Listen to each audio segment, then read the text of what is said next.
So you can teach whatever it is that you want. Sounds kind of crazy and bizarre, but it's the truth. You can. Maybe not underwater basket weaving, but as long as they see. We even have a client, she teaches people how to date online, and she did like $80,000 because 13, 12, I think 12 ladies were like, hey, look, I would rather pay you money than die alone. So things like that. Wow. Wow.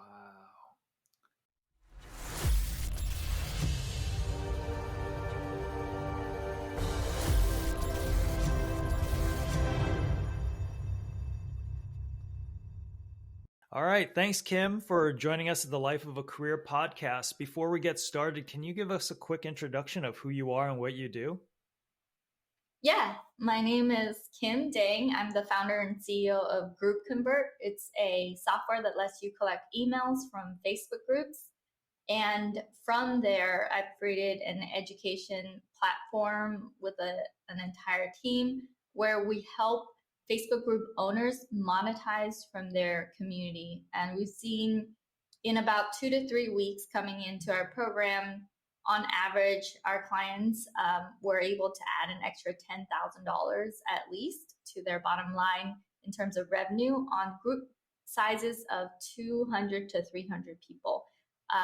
So it's very much specific to if you have a passion and you want to be able to teach what it is that you already know, pitching one to many into a environment and a container such as a Facebook group is one of the best ways to kick off your coaching program or to launch a product that you've always wanted to launch into a community.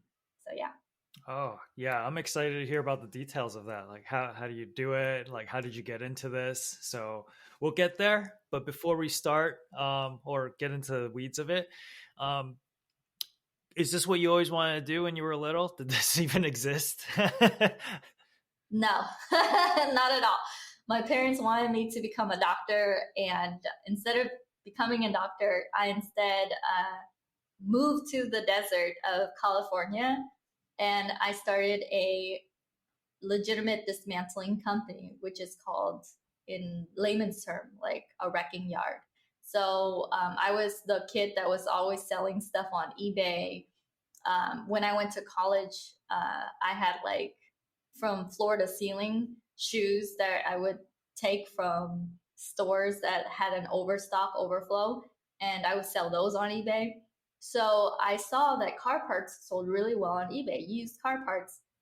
It was this huge industry. And I thought the best way to have access to all these car parts is to have a yard of myself, of my own.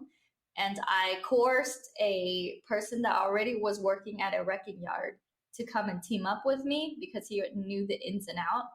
And that's my very first business. I still have that business, but I've since looked into digital assets and unlimited inventory, the opposite of this e-com world of like tons of overhead, tons of costs over all this inventory that I have to track, into the very opposite side, which is software. And so that's why I got into software, because I want to figure out how to have an asset that sits online 24/7, delivers real value, can be downloaded across the world, across the globe, and yeah, no returns. So that is why I went from there to here. But definitely never in my childhood would I have guessed this is where I'd end up today. Were you doing that type of, like you said, you were selling things in eBay and stuff like that? Did you start that in high school, or was that like a college type of thing that you start? Yeah, I started in high school because I had a friend that was selling like random knickknacks on eBay, and he employed me to go and list stuff for him. And the things he listed was so random, like old computer parts and things like that. But when I went through that employment experience, I would just go to his house at the end of a school day and sit in front of a computer and just list stuff. He would pay me per hour. But that exposure got me to thinking, well, this is insane. You can make your own money. Like I remember in high school, because I wasn't even thinking about looking for a job. My friend just needed help. And yeah, that's what exposed me to eBay in high school. Yeah. And how long did you do that for? Was that for a couple of years or just like a 1 year exposure thing? I did that for actually I outsourced it to my dad. So I did that for like half a year, and then I'm like, oh, my dad can do this copy and paste stuff, and so I basically transferred the employment to my dad, so my dad could make money at home. And then from there, I went off to college, and I didn't have as much time to do this eBay stuff, but so I had to focus on my classes. And then I got back into the eBay realm when I had my very first part time job when I was in college. And I realized that I could never work for a person like uh, that's full time. I couldn't see myself ever doing that because I felt like I had to ask permission for everything that I do for the rest of my life, and that's not a life that I want to live. So that enabled me to go back to what work, what helps me make some money. It was eBay, and that's when I started selling random stuff on eBay again while I was in college. Yeah. What was that part-time job that gave you such a bad kind of taste in the mouth? It was inside. I was an inside sales rep for a Sarbanes Oxley company. I don't know. It's so technical, but it's basically Sarbanes Oxley is a rule that passed where companies have to really put a lot of their regulations and paperwork in order. Um, and I was trying to cold call CEOs and CFOs to tell them about, hey, look, you got to be compliant with Sarbanes Oxley, this rule that passed. And so it was trying to talk to really high level people when I wasn't like a high level person at all. I was just in college. And yeah, that I told myself, oh man, this is tough. This life is pretty tough if I have to do this cold calling world. Um, but most of the people listening to this would not. I don't think they would even know what the heck Sarbanes Oxley compliance is. It's so random. Yeah. Yeah, and then specifically for the finance space. So Yeah. yeah, unless you're going into finance, there's probably no real exposure that you'll have to Sarbanes-Oxley. Yeah. Yeah. So from there, uh, you said you went back to eBay to start selling things. Where did you get the products? You were just going to the shoes and finding the excess inventory and Yeah, I was just literally hitting up like stores that were local, and I convinced my friends who had cars. I didn't have a car, to go and drive there, and we would load up shoes, and the shoes would be very exotic shoes. Like my friends were like, "Kim, you're selling stripper shoes," and I said, "Well, they're more exotic than normal, so that's why they sold because they were so like." I don't know. They were very exotic shoes, and that's how I got it. I got back in, and then from there, I started googling like how to drop ship. How to make money online, and there was a lot of drop shipping. And so I contacted local warehouses that did drop shipping, and I would post and list their stuff. But the returns were so high, the margins were so low that I didn't see like a future in that. And that's when I saw car parts selling really well. And I thought to myself, how hard is it that I can I can have a car and part it out and sell the parts. I thought it wasn't that difficult. But I emailed this dude named Ron Sturgeon, and he wrote this book called Salvaging Millions, as in he owned all these wrecking yards. And I emailed him. I said, can I do this with just a one car or two cars starting off? He's like, no, you need to have the budget to buy like hundreds of cars. You need to have millions of dollars to do this. And that just wasn't the case. I started off with one car. I got a licensing for it, and it was a dismantler license. I had to fill out a packet, but I filled it out. I had to get a warehouse, so I saved up enough money to have 2 months of warehouse rent. And then I recruited the dude to who was already working to go and look at warehouses nearby him, and we got a lease to for one of the warehouses, and that's how it started. So like empty warehouse and one car, and we started from there. But yeah. What do you think the total cost of that was? Like a warehouse, a car? Was it like a junk car that you didn't have to spend too much money on? Like, or did you save a lot from the other years? I saved a lot. I didn't go out to eat with friends. I didn't celebrate birthdays. I saved almost every penny that I earned part time, working for a part time job. And I saved up quite a bit. I saved up $26,000, but that's because I said no to like everything. And it was kind of maniacal, but yeah, my friends would be like, Kim, let's celebrate a birthday. And I'm like, nope, I can't spend this money. I have to save this. And so it was really extreme. I didn't even go out to eat with McDonald's. I'm like, oh, this is fast food. It's going to waste my money. So I'll just save that too. But that, because I saved up all that money, I was able to get a warehouse comfortably. You know, it's the rent is pretty high. You know, 1,300 a month for a warehouse, and then buying the cars was several $1,000s, and then but then besides that, like everything else was pretty cheap. Like a table, some lights. I got stuff off of Craigslist. It was very doable. I got a camera, like a used Canon camera to take pictures. But that journey taught me how to go and outsource. Like, I'm like, oh my gosh, I'm doing all these listings myself, and I'm not going to employ my dad. He's old. So I went on Upwork and I started hiring people from across the world to go and take the pictures that physically we would take. And I would just like record videos of me posting it on eBay. And I gave them my eBay password and the screen name, and they would just go and they post. And I still have them to today. So it's yeah, like I just like I'll just do this.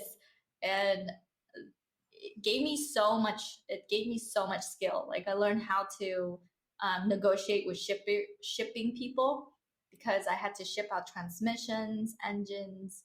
I had to figure out how to ship out pallets, ship out international.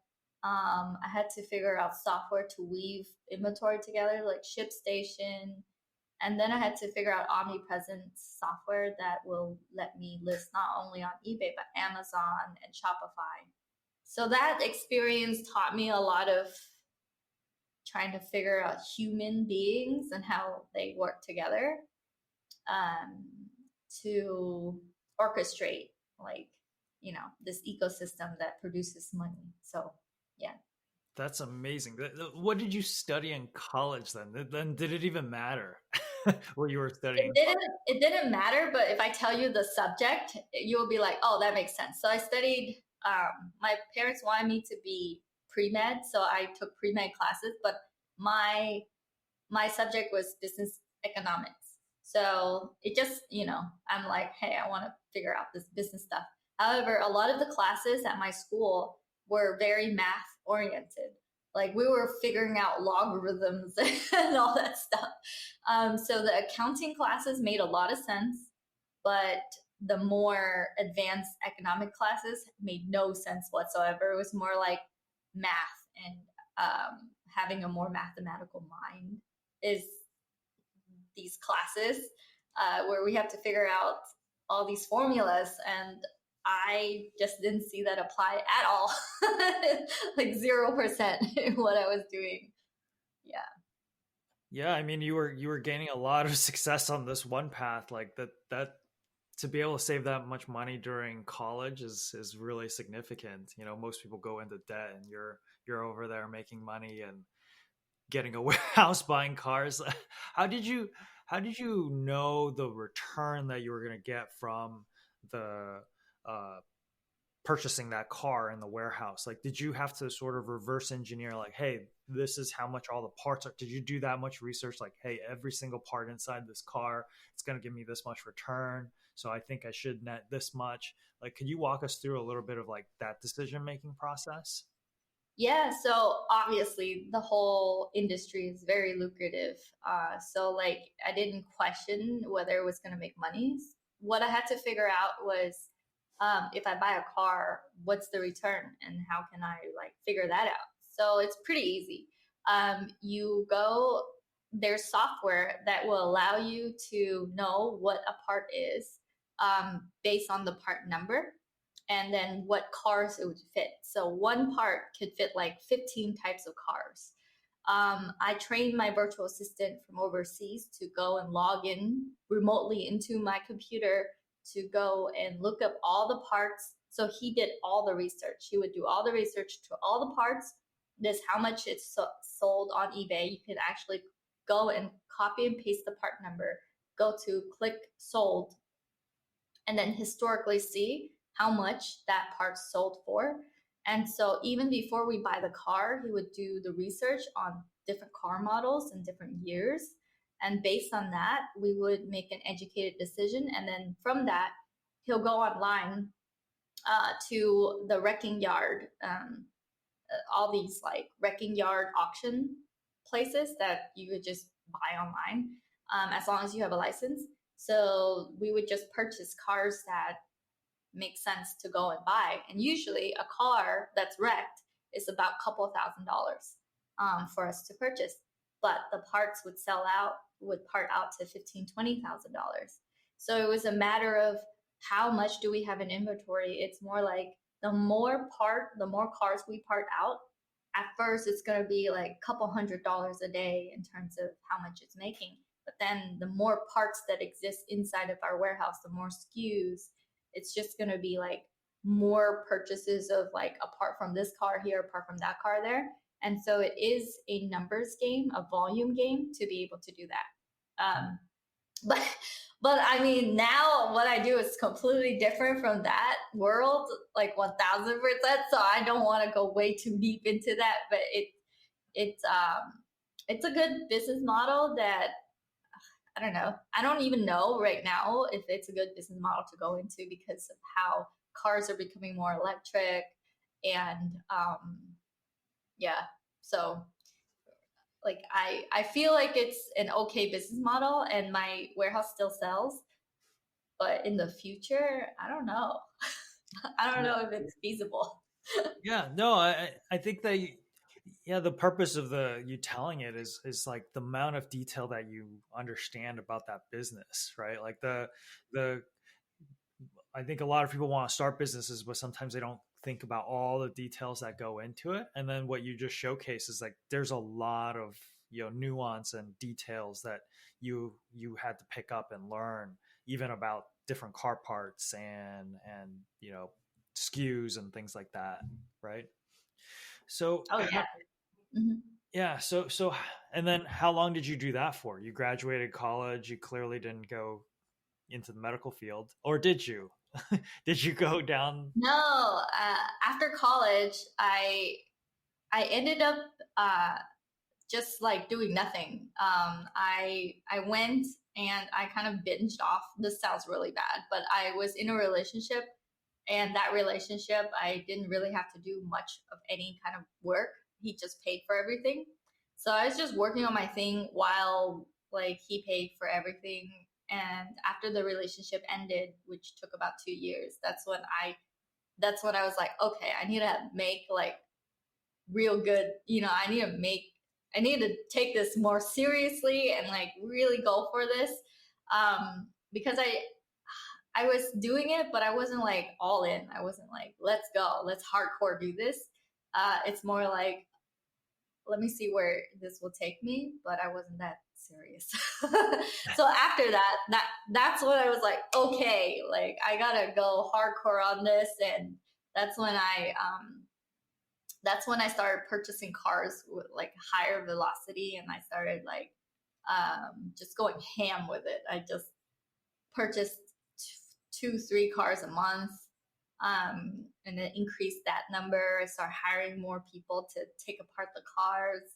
I started negotiating with like yard people to get those beams up inside of the warehouse. I expanded the warehouse to two warehouse. I got the yard in the back.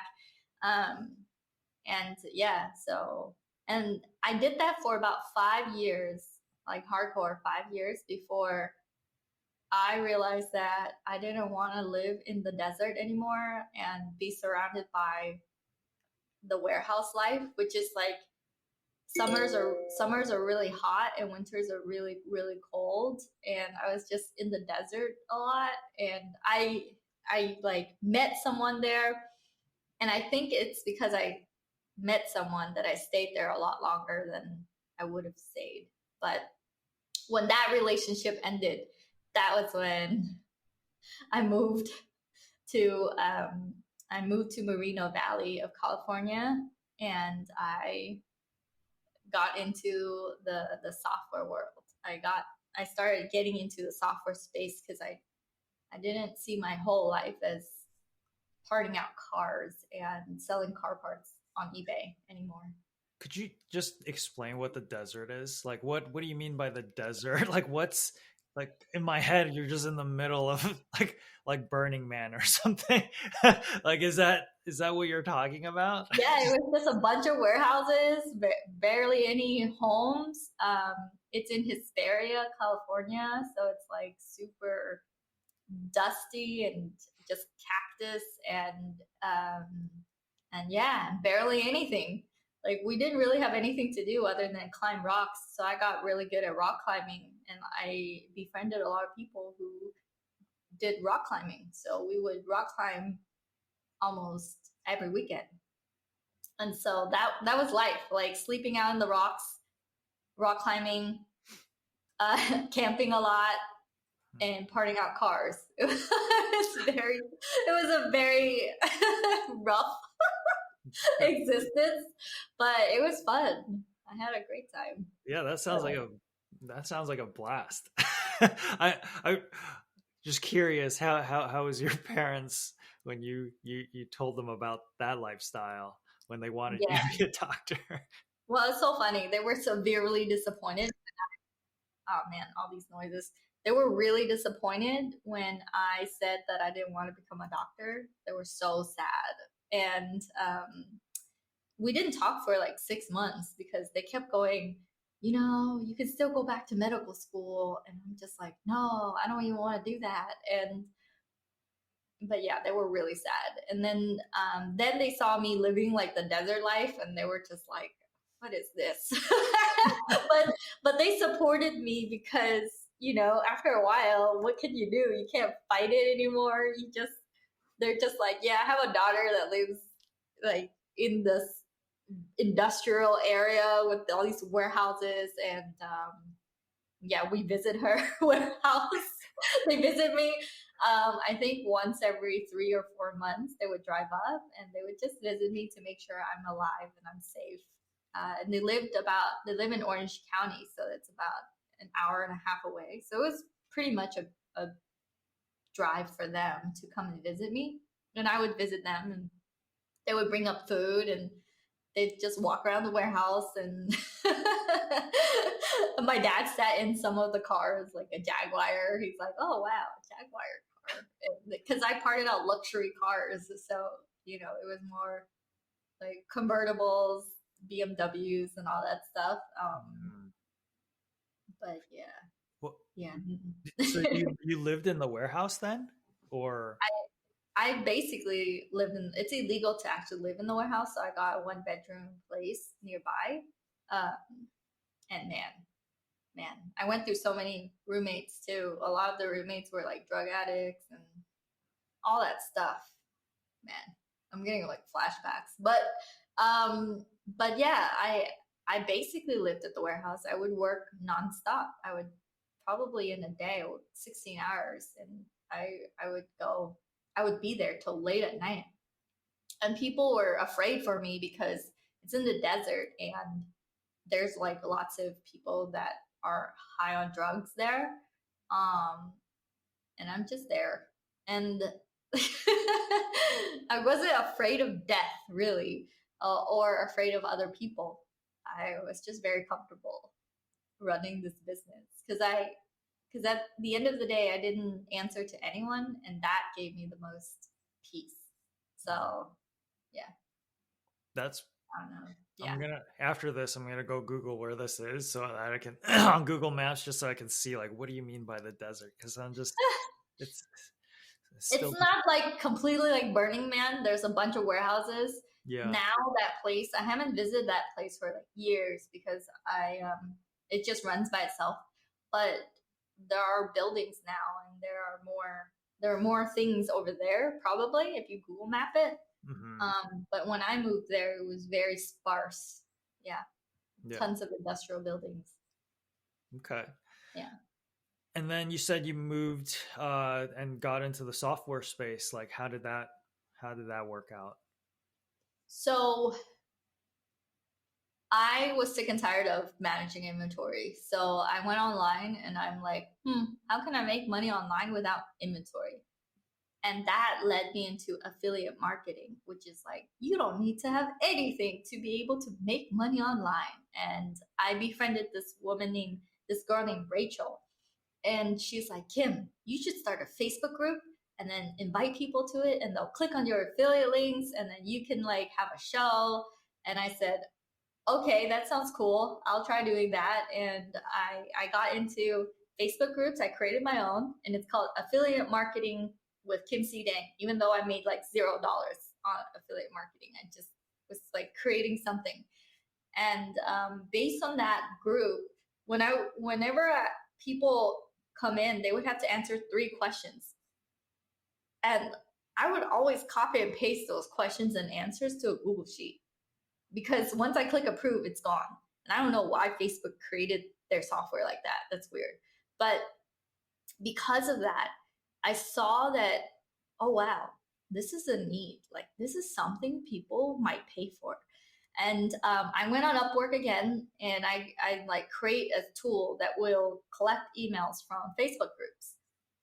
And it cost me about $380 for it to be made. And then I launched it right away, and immediately I only had 25 people in my email list because there was only 25 people that joined my Facebook group at that time, but 2 people said yes to paying me $7 a month.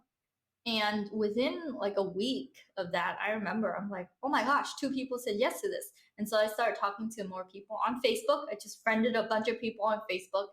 And um and then so like $14 a month became over $1,000 a month, became over $2,000 a month, and it just kept on growing because I just never I was relentless. I didn't stop talking to people and telling people about it to a point where I have like booths at like conventions talking to people about it. I went to live events and I would like uh talk to people about it. So yeah, because of that, I have a tool that is useful that gives me monthly recurring income and then I still didn't make a lot of money off of affiliate marketing. I still suck at that, but I in that process I discovered that I can own these little tiny tools that cost me a couple $100 but turn around and give me a lot of reoccurring income.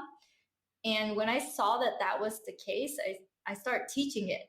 I'm like, hey guys, if I can do this, you can do it too. So I started teaching people with my like $7 course, and it became $1,000, became $5,000. So I created all these courses that allows people to have reoccurring income with their own like software without knowing how to code, and that grew into an education business. And then yeah, and then I decided, oh, I don't want to, I don't know, I wanted to just focus and go deep on one thing. And I was teaching people how to do software, but I was also teaching people how to monetize their Facebook groups.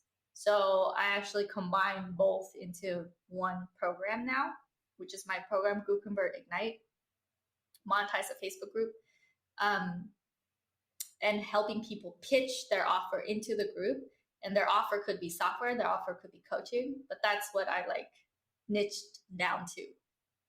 Scale your software business or scale your coaching business. I'll show you how to do that. But yeah, that's how I got into the software space, by this affiliate marketing thing, and then trying to figure that out, and then going to live events like Funnel Hacking Live. I remember I went to that live event and I had people hunting me down. They were like, Kim, I use your software. And this was 2 months after I released it. So I'm like, what the hell? Like, people hunt me down for my tool at a random convention. Like, it was so weird. Even when I moved to Miami, I went to the small business networking event and I sat across the way, and they're like, oh, what do you do? And I said, oh yeah, I own Group Convert. They're like, oh, I'm a user. So I realized this world is big, but it's also like small at the same time. So yeah. So the tool that you first made, it was to capture emails from a Facebook group, or what was the? Yeah. And the way that works is when you try to come into a Facebook group, the Facebook group owner can have 3 questions that they can dictate whatever it is.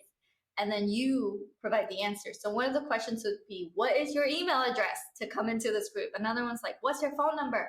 Another one is like, where are you? Are you advanced, intermediate? So in one go, you could capture market research information, you can capture their phone number, and you can capture their email if they, give it to you.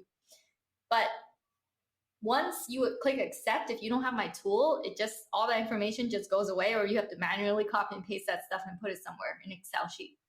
My tool lets you automatically collect that information and push it to a Google sheet. So that you don't have to copy and paste. So it saves people a lot of time and money, Yeah. And so, and it's a very simple tool. But, and you said the tool, when you first made it, you hired a freelancer on like Upwork or Fiverr or something like that? Yeah, on Upwork. Yeah. On Upwork. Yeah. And so now I own a lot of tools now, because I was like, wow, I can just do that so fast. And so now I own like 9 Chrome extensions and other software. Because when I was teaching my clients how to scale their software business, I started buying them out too. I saw that they like put in the hard work to get it to a certain level, and I'm like, let me pay you a chunk of money and then own it. And they're like, okay, well, my wife will have a baby soon, and I would much rather have the cash than hold on to this business to pay for the baby. And I'm like, okay, cool. So there would be different reasons why people like exit out of a company, but yeah, it's like once you figure it out, it's kind of like crack. You want to just own a bunch of it, so that I call it bulletproofing your income with these streams of revenue, because it's like the digital real estate. One is actual real estate. You have to pay hundreds of thousands of dollars, or maybe like a down payment to a house, which is a lot of money.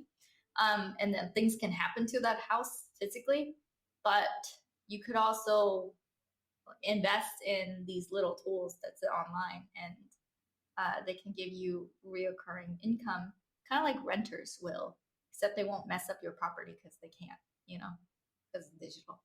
So yeah, that's a really good insight. And then I guess, what's a day-to-day like in your world now? Or maybe a week.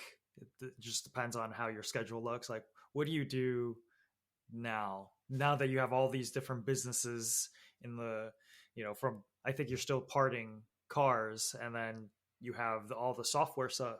Like, what is that like to manage everything? So I don't manage the car parts business at all. That's all automated from beginning to end. That's the only way I could be free from that. But I do manage the software business and the coaching business. And with the coaching business, it's like trying to find good talent, good people to continue hiring and expanding. So I spend my days doing interviews. My I have an executive assistant. She goes and she books out all these podcast events. So I'm like on podcast shows. I also talk to my media team. Um, they run ads.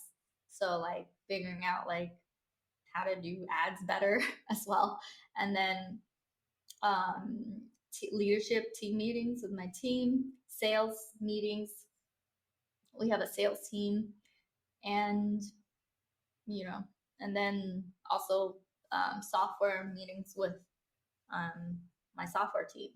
So in a day, I go through a lot of different meetings on Mondays, and then usually throughout the week, I would think about what projects we want to attack and what do we want to do to move the needle, and we track everything with objectives and key results and metrics. So what's our objective? What are the key results that will help us accomplish that objective? And what are the tasks underneath each key result connected to that project, connected to that? So that if a person or a team member has a task, they know like what is that bigger goal that they're working towards and how it's connected. So I feel like the majority of my time is spent really like thinking about finding good people and how to manage people together in order to accomplish a project or a result, which means that I need to have like a good operations person. So the next piece I'm looking for is someone who's like really good at operations and convincing them to join my team because I'm like the operator now. Yeah. Okay. Yeah. How's I guess this is usually we don't talk about like you know what the person's actually selling, but actually what you're kind of going for fits into this. Like if there's a student or somebody who's looking to transition careers, like what is your recommendation to kind of get into this entrepreneurial business world since it's been your whole life basically? Yeah, I think the easiest thing is to find who is already kind of living that life that you want to be connected to and pay them money to go and join you in a way. Like they're your business partner or they're someone that's just mentoring you. But think about the people who are already living that life and then see how they can be a part of yours. So one of the lines that I say very like candidly to people is I go up to them and I'm like, how can I be more a part of your world? And they get taken back by it. But I'm like, do I have to pay you? What do I got to do? And a lot of times people would just be your friend and just guide you, or they would say, straight up pay me. And so um, that's what I would recommend because it's such a shortcut to learning everything that you need to know by someone that already is doing it. And then you just follow them. And then what are I guess like the services that you provide now? You're constantly on podcasts and things like that, sort of explaining things. What is it that is your product? It's like the whole thing from coaching to services. Like what is it that you do? Yeah. So I help coaches, course creators, online entrepreneurs monetize their community using a Facebook group. Um, we show them how to fill up a group from 200 to 300 people. It takes about 2 to 3 weeks. We tell them exactly what to say to pitch into the group. They do a mass converting event. They pitch one to many, and then they convert people. And usually, if it's a cold audience, 3 to 5% converts anywhere from 9 to 15 people. And if they charge like a high ticket offer, like 5K, then 9 people at 5K is $45,000, and 15 people at 5K is 75. So like our clients within 2-3 weeks coming into our program, like we would have someone like Tyler who has a $500 SEO course come in, and I said it's gonna be $5,000. You're gonna pitch 5,000. He's like, okay, and he pitched that. He got 13 people in, and that's his first time making like $66,000 in 5 days. And so it allows for these people who are like, I just gotta have more eyeballs on me, Kim, or like, I just gotta figure out how to have warmer calls, or you know, this lead gen thing, to to having an event that converts one to many, and then it kicks off their group coaching experience. And what we've discovered is that it not only sells group coaching, it sells one-on-one coaching. It also sells physical products. You could use this to sell your affiliate program. We had a client sign up 30 people into his affiliate SendGrid program just by like showing it. So if you're struggling with trading time for money, and you're jumping on all these cold calls, and you're just struggling with figuring out how is it you're going to sell your stuff, a Facebook group environment is such a great container to not force, to encourage a mass buying decision. And and then yeah, so this is a very specific solution that I have for people who want to convert clients. So yeah. Is it usually for people who already have a business established, like the guy you mentioned, Tyler, already had an SEO course? Would someone, need to have that product already in order to execute this, or do you cultivate the community without necessarily a product yet? Like, is that You're absolutely correct, Eric. We have clients who come in, they have zero Facebook group, they have zero program. And we tell them to go and pitch, because we figure out what their offer should be with them, and then how they're going to pitch. They pitch, and then they convert people. Then they take those people into a group coaching journey. So they just got to be like a few steps ahead. But the qualifier is, it's kind of tough to teach someone how to sell one-on-one if they've never sold one-on-one. We have clients that come in, and they've sold something before. They might have had something, but then they let it die, they abandoned it, and we bring them back. Or they're completely brand spanking new, and we would have them convert one to many. They'll convert, but the problem that they'll have with that when they're like super new is that they really need to be guided into like, how are they going to deliver it and everything like that. Which means we have an introductory program for 3 months, which is pitch, pitch again, pitch with ads.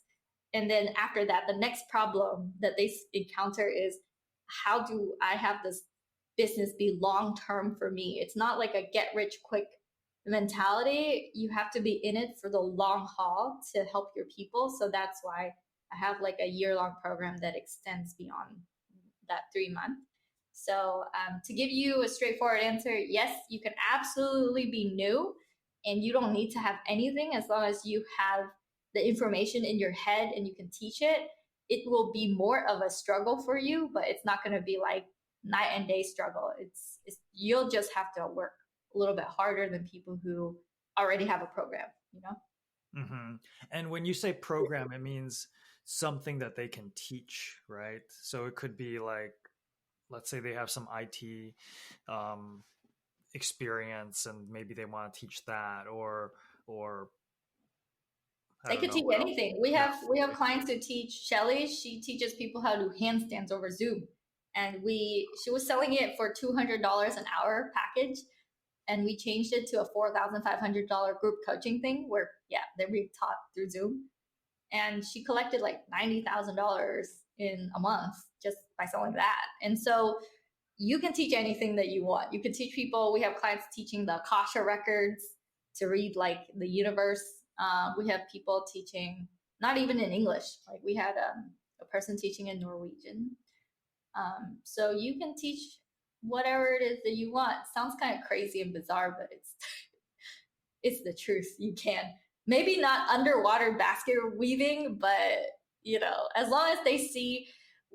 We even have a client, she teaches people how to date online, and she did like $80,000 because 12 ladies were like, hey, look, I would rather pay you money than die alone, So things like that.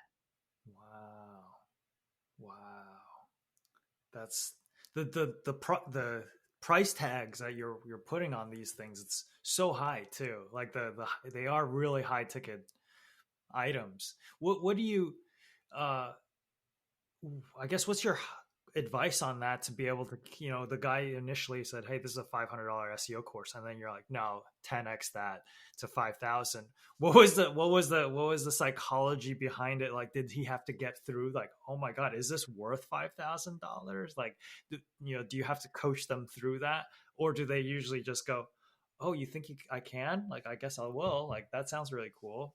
Let's push it." Yeah, we generally enroll people who are like, I gotta try this out, or else I'm just not gonna make that money. And so when I remember one client, his name is Jacob Williams. He's never pitched anything over $1,000. He teaches people how to have continued education. So he's like, man, these people are like starving teachers, Kim. Like, are you sure they're gonna pay me like 3K or above? And we actually was like, yeah, we believe, absolutely. And he's like, oh, but I don't feel comfortable. And then we're like, all right, then don't enroll, like don't even try this. And he's like, no, no, no, I have to do this, or else what's the alternative? And the truth is, it's real. If you talk yourself out of a $5,000 offer, you're talking yourself out of your $25,000 month. Talking yourself, if you talk yourself out of a $10,000 offer, you're talking yourself out of a $50,000 to $100,000 month that you could have. And there's always people who will pay that price point because their pain is far beyond that price point. And the reason why it works so well is because when we teach you to talk to your people, it's in the right perspective, in the right context, so that the cost of them not doing it is exponentially higher than that thing that they're gonna, 5K, they're gonna use that to buy like 5 iPhones or something, or they're gonna use that to buy like a TV, right? But instead, they can use that to change their life with you. And that is something people will like. There will all I say that you will always have the Gucci buyers. You will always have people who do that. And when you charge higher, people are going to show up. They're going to play full out. They're actually going to do the activities that will change their life because it's painful enough for them to be like, I can't just miss out on this. I can't just not show up. So it's a service for you to charge higher, and it's a service for them to show up in a bigger way. And it's transformative. And the things that I show my clients, absolutely, is it normal? No, it's not normal. The thing that, like Shelly teaching people how to do handstands over Zoom and doing $90,000 in 30 days, that's abnormal. But the world that we live in is very like the abnormal can be absolutely normal. And that's why for anyone thinking about this stuff, they should absolutely get into a community where it normalizes like the results. Because my clients share the results. They're like, look, I made $50,000 this week. And then other people are like, wow, that's so cool. All right, I'm gonna do it too. And it's a very much that experience as well. So yeah. That I I know we're doing a podcast, but you just sparked so many different ideas in my head for possibilities that, classes that could be taught. Um, I really appreciate everything that you kind of just talked through, because I think there's a lot of people who have great ideas or have insights into specific niches that they may never even think about, like, oh, okay, I can monetize it. But it's like, oh, how, if I'm a yoga teacher, right, who knew you could sell handstands for $4,500 uh, over Zoom? Like, I'm sure there's a yoga instructor out there that could be like, what, I'm charging like $10 a class, right? Like, and it's easier than a or it's more beneficial potentially, like however they can sell that, uh, that they could actually Just think utilize. about it. Flexibility affects their health. It affects their marriage. It affects like them being able to go and join their grandchildren when they're older, running around in the front yard on the trampoline. So like from when we have you paint a picture to your people, it is so vivid that it's something like once they see, they can't unsee. They can't go back to their reality. Just like I said, don't think of a pink elephant. You're going to think of a pink elephant. And when they can see for themselves a life that they could live if they like really step into it. And it costs them what? It costs them a couple $1,000s, 5,000. Sure, they'll spend that money anyways on something.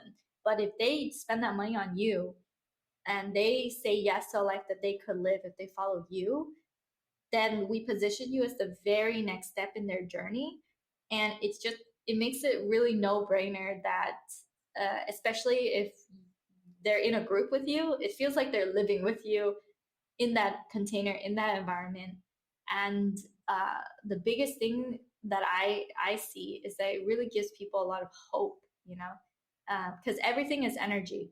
Like they can go and bust through a bunch of things if they have energy, like this really long checklist. If you have a huge checklist and you take two people, one person that understands and really embodies that energy, they could go through that as if it's nothing. And another person who aren't inspired, who don't have the energy, who can't see the way, they're going to see that big checklist as this insurmountable thing that's almost impossible. So the gift I feel like we as modern day educators provide is that is the ability for them to see that this world exists, it's real, it's here, you can jump into it, you can do it, and it will change the rest of your life. And so that's really the gift. And having you talk to your people and having them see it allows me to like spread that message, spread that gift of what's possible, so yeah. Yeah. So we've taken a lot of your time. So we'll kind of close this out. Do you have any last and parting advice for life or for, people that might become, clients of yours, or anything in general? Like, do you have anything to part ways with? Yeah. This is not for everyone. I understand that. But if you feel like you're the unsung hero of your own story, that you're meant for more in this life than what you're doing right now, then there is a solution here that we have that will enable you to do that, for your people. And so I saw that my people weren't just getting emails from Facebook groups. They own these groups because they really want to help their tribe, and they're really forming these movements. So, how do I help you create a stronger impact on the world and to really step forward in your movement as a leader? That's that's what I provide. So, if you're a potential client, you will probably feel this way. You probably feel like you're meant for more in this life than what you're currently doing. You probably want to help more people. And it's good news if you're listening to this. That means you stumbled upon this in some way. And I don't believe in coincidences. I believe this is here. You're listening to this for a reason. And if it resonates with you, then I have a solution that is available for you that you can see if you qualify for. So, with that said, again, not everyone fits. Not everyone wants this path. And it's totally fine. So, Yeah. Yeah. If they are or they feel like they're on that path, how could they reach you? Like if they're interested in learning more about what you do, maybe your career in general, or your courses, like how can they find you? yeah, they can go to groupconvert.com or just groupconvert.com. We have a video sales letter that's at groupconvertignite.com/price. That's like a mouthful. So just remember groupconvert.com. And you can find me anywhere on Instagram at Kim Possible Dang. Yes, that's after the cartoon character. But yeah, Kim Possible Dang. You can find me anywhere on LinkedIn, on Facebook, on Instagram, and Twitter. Um, Other than that, to get into my world is pretty easy. Go to groupconvert.com. Sign up it's free. It's a 14-day free trial of the software itself. The software will allow you to get into our email list, allow you to get into our world in a deeper way.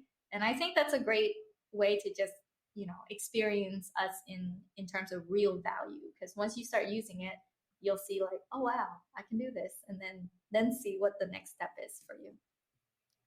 Yeah.